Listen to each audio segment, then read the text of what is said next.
Welcome to Marketing. Grab some coffee and let's talk about what's working in marketing, who these strategies are designed for, and how to be customer-centric while we do it. Hey there, this is Leanne with Marketing, and today I'm joined with Stefan, product marketing extraordinaire. Tell us about you. Tell us about your background. How did you get to this point in your career? And give us some context about where we're going to have the discussion land after your intro. Sure. So a little about me. I'm a product marketer. I was a marketing major out of college. I graduated kind of tail end of the Great Recession. So there weren't a whole lot of marketing jobs at the time. So I actually spent the first 7 years of my career in sales and actually really appreciate my time in sales. It taught me a lot about understanding the full customer journey, taught me about psychology, how to extract valuable information from customers, and also influenced my writing style later on. I always have this external voice in my head, saying, is the customer actually going to believe this or is this all just marketing jargon? But sales is a grind and not something I really wanted to do over the long haul. So I was always looking to get back into marketing. And luckily, there was a company called Impinge, or a company called Chempoint, that gave me the opportunity to transition out of sales. And then from there, I took a job at an IoT company as a senior product marketing manager and really fell in love with the product marketing role. I enjoyed positioning, messaging a product, orchestrating a launch, seeing it come to fruition.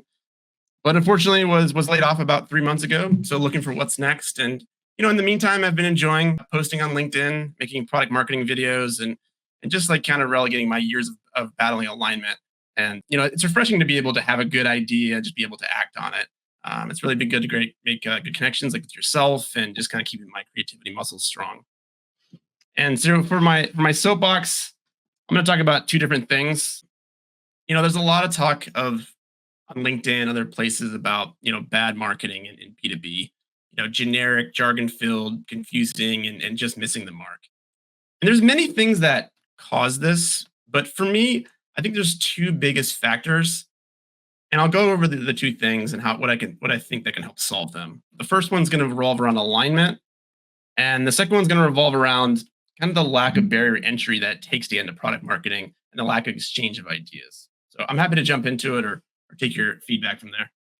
Yeah, I mean, I'm curious because I think alignment is industry and organization agnostic. I think this is a universal problem between departments, not just a marketing problem, but like this is a universal problem, is misalignment between executive vision or investor vision and what the customer's vision is. And I think that it's our jobs to bridge that gap. And so let's start off with not just because alignment comes based off of within the context of skills and different unique attributes of the talent involved.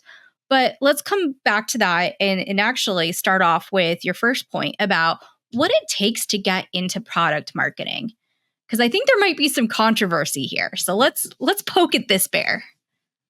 What it takes to get into product marketing. And it's interesting because, like, for me, I think the best way to do it is to find a company that allows you to grow into it. Like, it's extremely hard to just apply for a product marketing job, with no experience and get it. So what I've experienced in my past companies was just these like mid-sized companies that didn't hire a whole lot of time for the outside. They really love to take a chance on those internal candidates. And I always kind of appreciated that. And you can kind of like build your way from there and shadow the PMMs and learn a little bit about it and take on projects and be able to kind of transition that way. So that's I think the easiest function of it. PMMs come from a variety of backgrounds. I would say most of them come from a marketing background. For me, I'm extremely biased coming from a sales background, but I think that the best PMMs come from a sales background. just like I talked about before, I think you understand that full customer journey. You have to do so many things like do customer interviews. And when you're doing customer interviews, being able to extract valuable information using psychology tactics, all the above, that all comes from that previous experience in sales. So I think the best PMMs come from sales, but I'm a little biased on that. Well, and I think that sales skills really beat out taught skills when it comes to customer interviews and market research. Because when you've picked up the phone and done enough dials and had enough one-to-one meetings with your ideal customer, is you start to understand their voice from a primary research point of view. And sometimes with if you start off in marketing, you're not really given that full-time access to the people that you're advocating for. You're at best given part-time or attributes like on analytics, but it's just not the same as being able to pay your bills because you understand what they're trying to accomplish. No, that makes a lot of sense. And really anybody in marketing, I would encourage everybody in marketing, whatever role you have, if you can spend a little bit of time outside of the marketing bubble, it will absolutely benefit you. Things like the marketing jargon of harness the power and unlock the key. That all comes from marketers just hanging around marketers for too long, right? Like people from the outside know that's BS and want to do better than that. But that all comes from this little group think of all thinking the same way. So if you can spend any time outside of marketing for a little bit of time, I promise you it's going to make you a better marketer in the long run. Absolutely. There should be strong partnerships. And this bleeds into the point about alignment, is that there should be strong partnerships across departments, because you need to know operationally what your customer is experiencing so that you're giving them the right messaging and positioning so it's accurate. Because when it's not accurate, Yeah. I feel like that's where the pain really is felt. And back to the sales POV is, who feels the pain, who really gets it an earful? It's sales. Yeah. And they're a strong resource as well. And as a PMM, I always rely on my sales team to give me inside knowledge. I think, data and analytics are absolutely amazing, but people like sales and CS, and that's where the true, valuable golden nuggets come from, I would say. Yeah, you'll never learn more than from an unhappy customer. Yeah.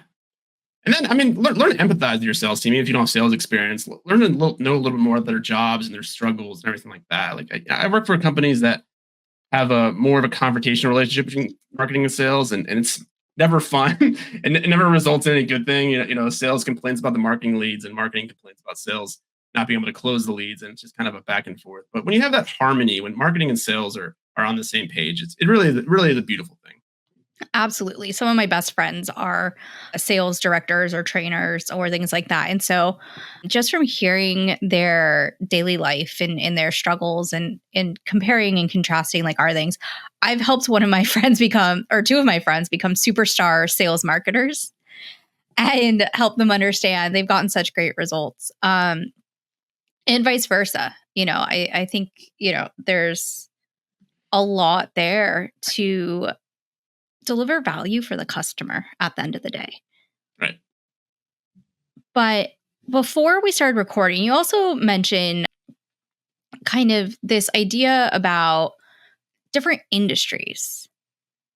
Can you tell us what your thoughts are as far as PMMs or being industry specific or committing time to specific industries and how that plays out in the role?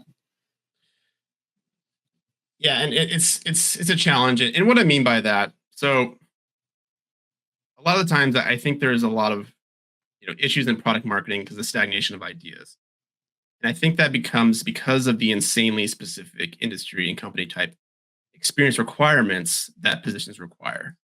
So, such as you need 8+ years of cybersecurity experience in a startup Series B environment, marketing specifically to this weird subset of customers. So as a product marketer, it's really hard to move around from industry to industry due to those job description requirements. You can't really just go from SaaS to fintech without some heavy finagling, even if you have the same exact job title and responsibilities. And why this is a problem is you're recycling the exact same people and preventing new ideas and perspectives. So you're not really going to bring a truly unique company or build a truly unique company by only hiring from your competitors. That's really a terrible business strategy. I've been lucky to be able to switch from industry to industry, and it's been one of the most amazing aspects of my career for making me a more well-rounded and talented employee. But Secondly, at every different industry I've worked for, I've always identified nonsensical things the company was doing that were never really questioned. And they weren't questioned because of groupthink. Most everyone in the company had always been doing it that way because they've been in the industry, and those stupid little things were just the way things were done. So this is a really difficult problem to solve. But one thing I would encourage everyone to do is network and try really hard to leave your industry if you are changing jobs. I promise you, you'll be a much better at your job when you take on a new challenge and learn about a new market. And for hiring managers, have a little bit of an open mind. I promise you, your industry is not that complex. An experienced marketer will be able to figure it out and bring fresh ideas to your team. I agree. It's really not rocket science. Yeah. And literally have worked with rocket scientists. Even if it is, it's understanding people and what motivates them, and the process behind the work is the same. You're always going to want market research. You're always going to want customer interviews. You're always going to work on your messaging and positioning and doing A and B testing. And, you're always going to look at, hey, did this work or did this not work? And you're always going to have to adjust for change. Because back to your point about someone who's been in the same industry for 8+ years, are they learning what's going on in the world at year 8, or are they stuck at year 1 and they're just recycling year 1 ideas? Yeah. No, I completely agree. And, I've been in IoT, I've been in chemistry, e-commerce, CAD software.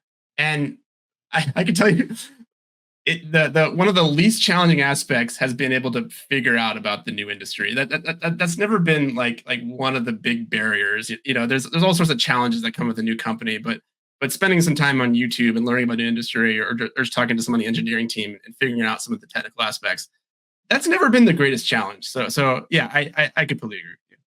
What has been the greatest challenge? I mean, in any company, more than anything, it's the personalities. It's learning to deal with people. It's having a good idea and then being able to execute on it by achieving alignment and not having your idea watered down to the point that it becomes generic. I'll use this example. Let's say you have 100 people in a room, right? And you divide them up into groups of 20. And you task each group to come up with a truly great idea. But the kicker is they all have to agree on that idea. Do you think any group would be able to achieve that? No, right? like every group would come up with just kind of a generic, safe idea that's just palatable enough that everybody agrees on that. And that's kind of the challenge that in product marketing is and what people don't really talk about enough is with alignment. That's actually the most challenging part of the job, is being able to craft a compelling messaging statement, a unique go-to-market plan, and then running it past everybody in the organization, getting that approval, not having it watered down, and having a truly unique launch. Yeah, I couldn't say it better. The personalities and the leadership, whether or not you're the director, you still need to have a participatory agency within the leadership aspect. You need to manage up, and you need to manage down. Yeah, sure. We can write a creative brief and hold enough detail to say, please make it like blah, blah, blah, blah, blah. But in order to get it not diluted, in order to make it past compliance, in order for all the stuff that you mentioned, like, you have to work with personalities. And that's the skill set that is hard to find ways to show on a resume. Yeah. So, take the time. It's an underrated skill, but learn a little bit about psychology and those tactics to effectively convey your ideas. If you haven't read How to Win Friends and Influence People, just do it. I know it's from the 30s, but it's still absolutely relevant. I also like Chris Voss from the Black Swan Group. He has a masterclass in negotiation that I would just highly recommend to anyone that know how to deal with those tough conversations. I have a few videos on alignment. I would love to build out more content on that because, in my opinion, as a PMM, we don't need more advice on how to create clear and compelling messaging, right? Like, there's 10,000 different resources on that. But being able to convince your boss on those best practices, that's what people need, instruction on. So that's kind of my soapbox and what I care about. Yeah, I mean, I feel that deeply. I feel that deeply. The best ideas are completely irrelevant if you're an asshole to everyone around you and no one wants to work with you. Yeah. You could have the holy grail that would make or break everyone's future, but if you can't play nice with others, it's just not going to happen. Yeah, no, absolutely. And I've kind of seen that firsthand of people having really good ideas, but they engage in passive aggressive tactics or other methods, and it never really ends well, for sure. And I think, to take it in a like actionable route, having those sales skills and empathy can really enable you to be a team player because you're understanding what and this is where I'm getting into the marketing fluff jargon, right? I've drank the Kool-Aid. When you help someone else to do their job to be done and you put yourself in their shoes and you are like collaborative with them, it's a different experience than if you have to start in a place from and negotiate with good faith. Yeah. That's why it's really taking the time to ask them about their job and understanding what their pain points are. And if you can make their job easier, it makes it all the better. I've seen in sales, like I used to be a seller, and I remember the marketing team, their enablement was kind of bad. They didn't really consult with us on what we actually need to sell the product.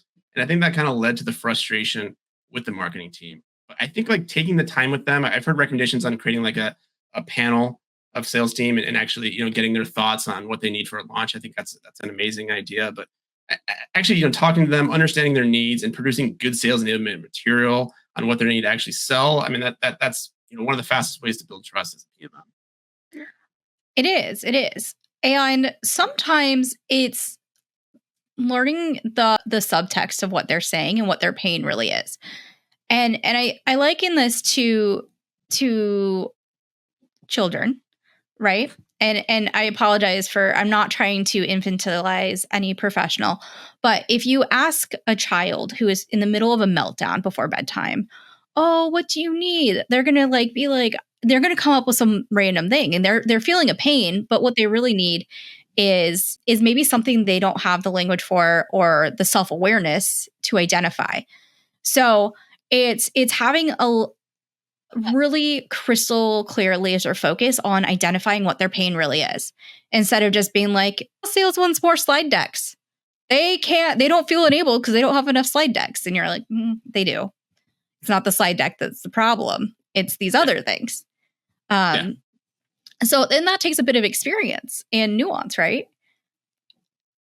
What are your thoughts? Like what are give me a time where you enabled a sales team and you kind of saw their pain point and you answered for it in a way that really ended up making good for everybody.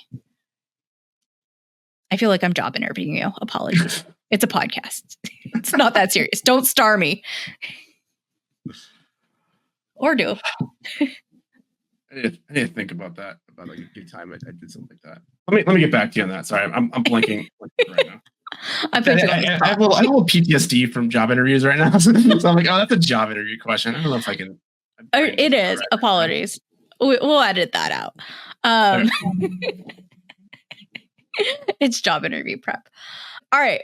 So I feel like the slide deck thing is one of those disclaimers where alignment is being able to read between the lines of what someone needs versus what they just explicitly state and being able to dig deeper. You have to, for true alignment, you can't always take things at face value. You have to get to the deep need instead of the shallow stated need.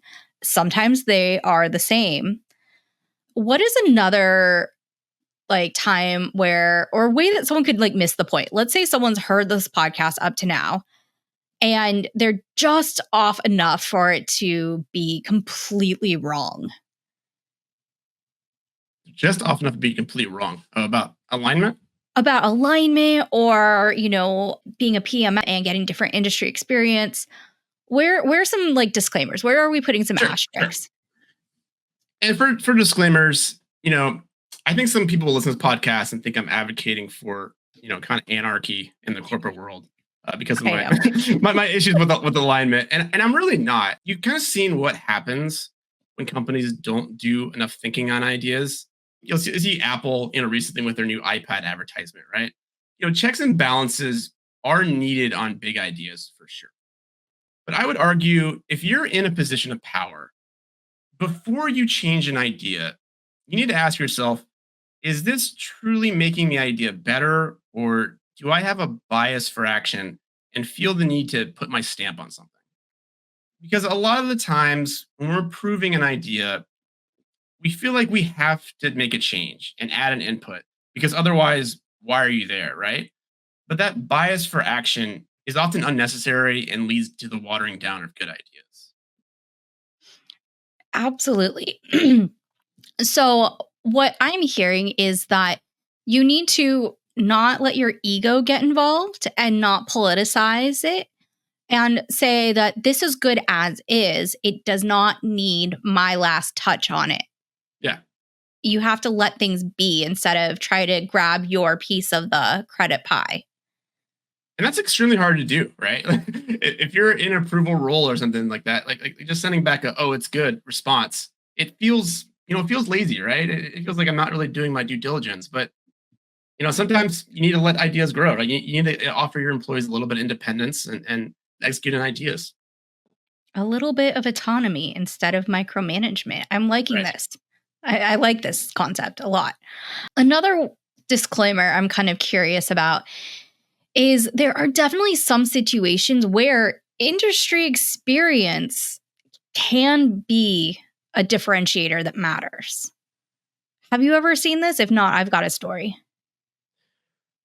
Oh, so you're going back to my concept and saying it's not right, and you need to. No. I'm saying that there's nuance. I'm saying that there's shades of gray, and that for every Yeah. time you're right, there is a situation where it's like, close, but under these circumstances, right? We're marketers. It depends. Yeah, and I think when you're stepping into a new role, and I've stepped into a lot of roles, I can figure out about 95% about industry, but the extra 5% does come with years of experience, and as I'm criticizing roles for requiring the years and years of industry experience.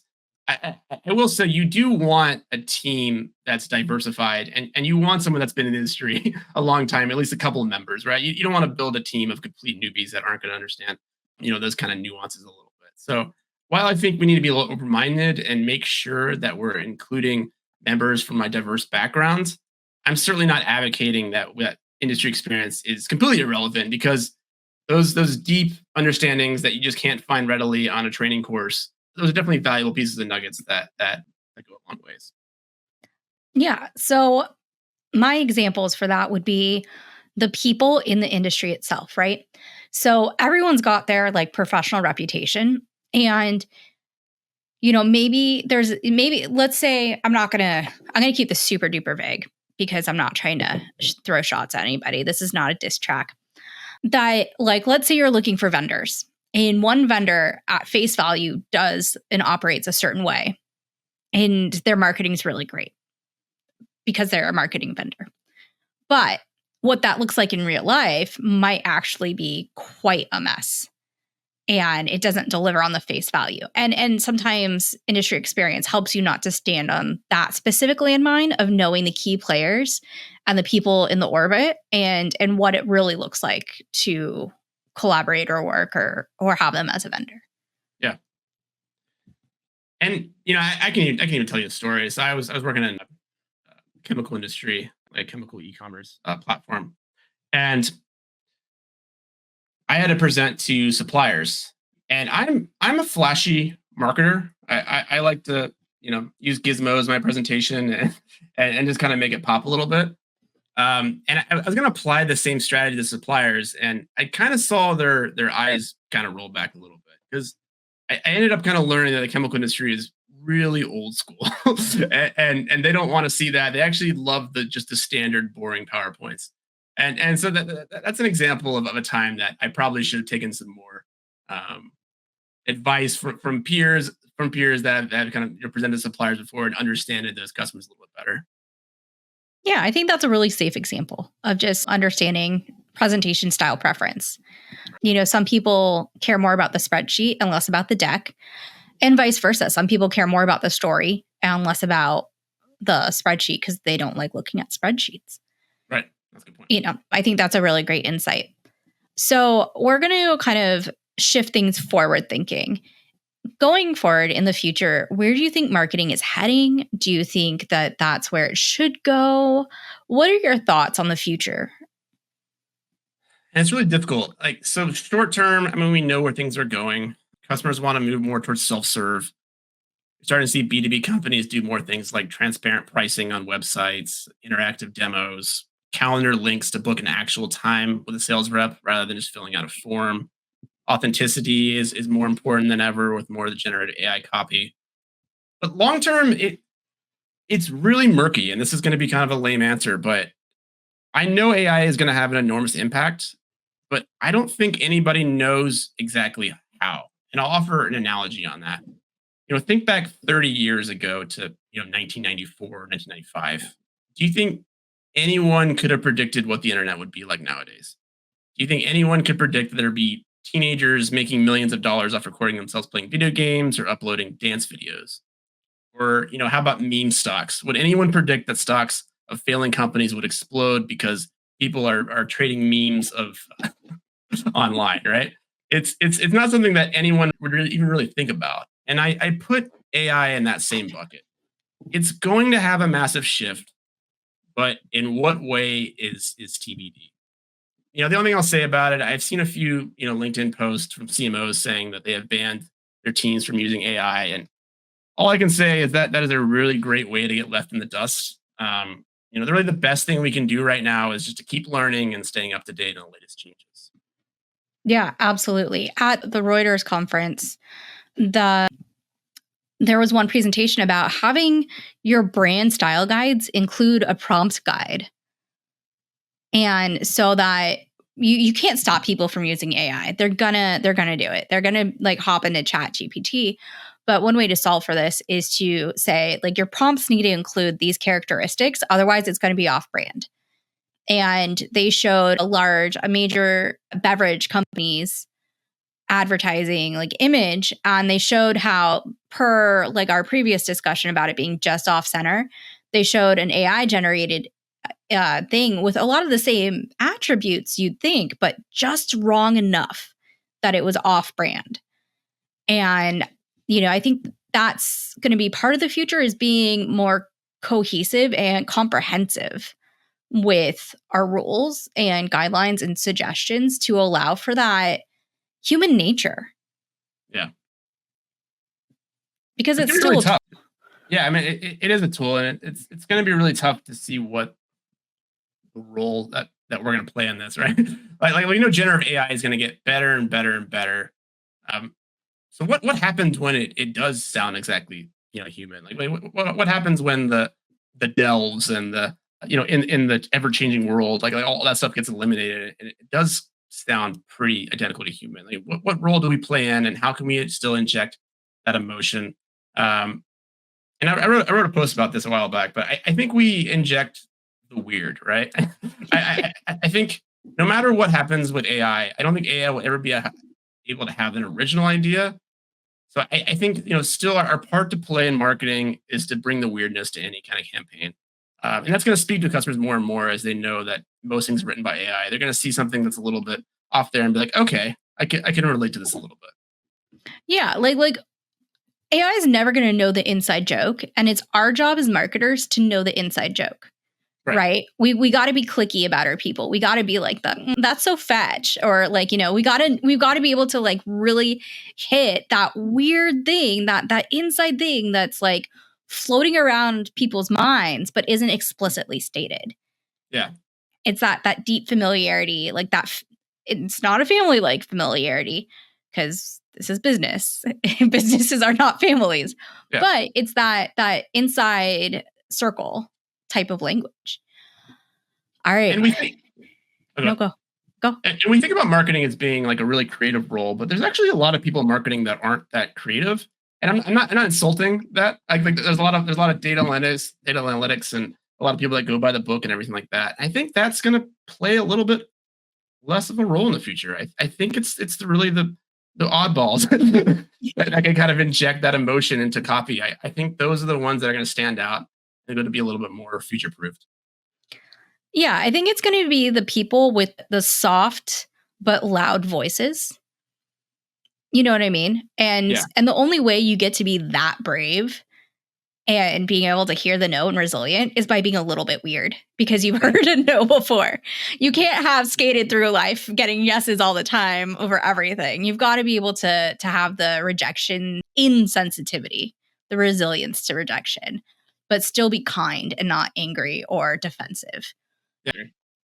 And I mean I'm team stand out, and you can't stand out being like everybody else. Well, a lot of companies try, but I know, we'll just spend more money. Great idea. Good luck. Okay, so last question. It's kind of a whale. What is the question that someone should ask you, but they don't? And the way that people take this is they take it like, everyone asked me XYZ. They really need to ask ABC because they're just like way off in no man's land and they need to start at the beginning. Or what is something about you as a human, potential weirdo, but what is something about you that you just want to talk more about? And I'm not calling you weirdo. I'm just saying that I've gotten some really super unexpected answers that I think delight people because then they know you even more. yeah, I'm a little bit oddball. I'm not gonna. I won't fight you on that. But no, what question people can ask me? I think people want to know what's the hardest part of being a product marketer that no one talks about. And for me, it's the constant balancing act of being data driven and trusting your gut. So we're inundated with data these days, using metrics, conversion rates, NPS scores. The list really goes on and on. And don't get me wrong, the data is incredibly valuable, but at the end of the day, not everything can be quantified. And sometimes you have to make a call based on your deep understanding of your customers, your market, and your product, even if the data isn't there to back it up 100%. And that's where I think the art of product marketing comes in. Knowing when to trust your instincts, even if it means going against the grain or taking a risk. And it's a really delicate balance. And it's one I think a lot of product marketers struggle with. But learning to navigate that balance, to blend the science of data with the art of intuition, that's really what separates a good product marketer from a great product marketer. Nailed it. I agree completely. That's a really great insight. To your point, like you're just there's not data for everything. There's not data for the inside joke. That's what makes it an inside joke. Right. If it was public data, like it's outside. It's everybody knows it. Everyone's in on it. And it's hard because there's not a course on that, right? How to be creepy. This is Yeah. people's inside jokes. Right. Here's what you do. You just have a major social media platform and then sell ads on it, but make sure you're recording every word that you overhear. Just kidding. I'm not trying to pick fights with the big boys. If someone wants to learn more about you, hear more of your amazing humor, amazing insights, your experience, what is the best way for them to find you? Yeah, you can follow me on LinkedIn. I try to post 4 or 5 times a week. I try to do a mix of stuff. On LinkedIn, I did a post a while back about like product marketing cliches, and it was a bit like a bingo card, and it was basically just like a list of commonly used cliches that goes around the product marketing world. And if you ever like scroll around on LinkedIn, you'll see all those: the clear and concise messaging, the avoid jargon, etc. So when I created that bingo card, I kind of wanted to be a little bit different. I don't want to be like everybody else on LinkedIn, so I try to have a diversity of posts. I try to do some informative. I try to do funny stuff. I have a new product marketing chronicles series. I think it's pretty good. It's gotten good feedback so far that just kind of parodies the everyday struggles of being a product marketer. So LinkedIn's a good place for it. And I have a new YouTube channel called Product Marketing Chronicles. That if you could subscribe, that'd be great. Awesome. And could you spell out your name for those that are only listening? The whole thing? I mean, if they're looking for you on LinkedIn, how else? Yeah, that's right. Yeah, it's StefanGladbach. Beautiful. This is Leanne Dow Weimer, and I am available at info@markigy.com. Thanks for listening.